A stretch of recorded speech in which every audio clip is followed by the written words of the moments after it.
Hi friends, எல்லாருக்கும் வணக்கம். இன்றைக்கி நம்ம சேனலில் நெல்லிக்காய் ஜூஸ் தான் பார்க்க போகிறோம். நெல்லிக்காயில் நிறைய நன்மைகள் இருக்குது. அது என்னென்ன, ஜூஸ் எப்படி பண்ணணுன்றதை வாங்க வீடியோக்குள்ளே போய் பார்க்கலாம்.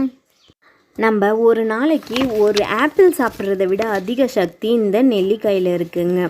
நெல்லிக்காயில் விட்டமின் சி, நார்ச்சத்து, கால்சியம் இது போன்ற நிறைய சக்திகள் இருக்குது. எலும்புகளை வலுவாக்குறது கால்சியம் ரொம்ப தேவை. அதனால கால்சியம் சக்தி இதில் ரொம்ப அதிகமாக இருக்குது. ரத்தத்தில் இருக்க நச்சுக்களை வெளியேற்றி நல்ல ரத்தம் சுரக்கிறதுக்கு ரொம்ப ஹெல்ப் பண்ணுது. அதுமாதிரி நம்மளுக்கு ஸ்கின் ப்ராப்ளம் எதுனாலும், தோல் சுருக்கம், மற்ற ஏஜிங் ப்ராப்ளம், இந்த மாதிரி எந்த ப்ராப்ளம்னாலும் இந்த நெல்லிக்காய் அதை குணப்படுத்துகிற சக்தி இருக்குது. நோய் எதிர்ப்பு சக்தி ரொம்ப அதிகமாக இருக்குது. இப்போ நம்ம இந்த கொரோனா டைமில் அதிக அளவுக்கு நோய் பரவுது. அந்த நோய் எதிர்ப்பு சக்தி அதிகம் உள்ளது இந்த நெல்லிக்காயில். இப்போ ஜுரம், சளி அடிக்கடி வரவங்க இந்த நெல்லிக்காய் தினைக்கும் ஒன்று எடுத்துக்கிட்டிங்கன்னா ரொம்ப நல்லது. நோய் எதிர்ப்பு சக்தி அதிகமாக கிடைக்கும். விட்டமின் சி நிறைய இருக்கிறதுனால தொற்று நோய்கள் நம்மக்கிட்ட நெருங்காத அளவுக்கு தடுக்கும். அது மட்டும் இல்லைங்க, உடல் எடையை குறைக்கிறதுக்கு ரொம்ப ஹெல்ப்ஃபுல்லாக இருக்குது. ஏன்னா இதில் நார்ச்சத்து அதிகமாக இருக்கிறதுனால உடல் எடையை குறைக்க, அந்த கெட்ட கொழுப்பெல்லாம் கரைச்சி வெளியேற்றுறதுக்கு நம்மளுக்கு இந்த நெல்லிக்காய் ரொம்பவே ஹெல்ப்பாக இருக்குது. வாங்க இது எப்படி பண்ணுறதுன்னு பார்க்க தேவையான பொருட்கள். 4 நெல்லிக்காய் எடுத்து வச்சுருக்கேன். ஒரு எலுமிச்சம்பழம், இதில் நம்மளுக்கு பாதி அளவு இருந்தால் போதும். ஒரு பிஞ்ச் ஆஃப் சால்ட்டு, 2 ஸ்பூன் சர்க்கரை எடுத்து வச்சுருக்கேன். இந்த ஜூஸை நாங்கள் 2 பேர் குடிக்க போகிறோம். ஸோ அதனால் இந்த குவான்டிட்டி.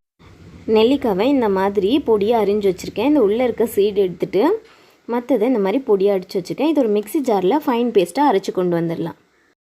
ஒரு டம்ளர் அளவுக்கு தண்ணி ஊற்றி ஃபைன் பேஸ்ட்டாக அரைச்சி கொண்டு வந்துட்டேன். அதை இது மாதிரி ஒரு வடிகட்டி வச்சு நல்லா வடிகட்டிட்டேன். வடிகட்டால் தான் குடிக்கிறதுக்கு ஈஸியாக இருக்கும்.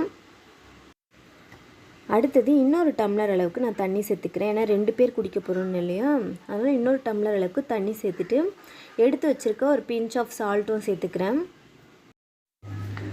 அடுத்தது 2 ஸ்பூன் அளவுக்கு சர்க்கரை எடுத்து வச்சுருக்கேன் இல்லையா, அந்த சர்க்கரை சேர்த்துக்கிறேன். அடுத்த முக்கியமான பொருள் பாதி எலுமிச்சம்பழம் பிழிஞ்சிக்கிறேன். எலுமிச்சம்பழம் எதுக்கு சேர்க்குறேன்னா, என்னோடய வயிற்றில் இருக்கிற கெட்ட கொழுப்புக்களெல்லாம் கரைச்சி வெளியேற்றதுக்காக எலுமிச்சம்பழமும் நல்லா ஹெல்ப் பண்ணும். ஸோ அதனால் நான் எலுமிச்சம்பழம் சேர்த்துக்கிறேன். உங்களுக்கு வேண்டான்னா நீங்கள் நெல்லிக்காய் ஜூஸ், சர்க்கரை, ஒரு பிஞ்ச் சால்ட் மட்டும் சேர்த்து நீங்கள் குடிக்கலாம். இப்போ இதெல்லாம் நல்லா கலந்து விட்டுக்கலாம்.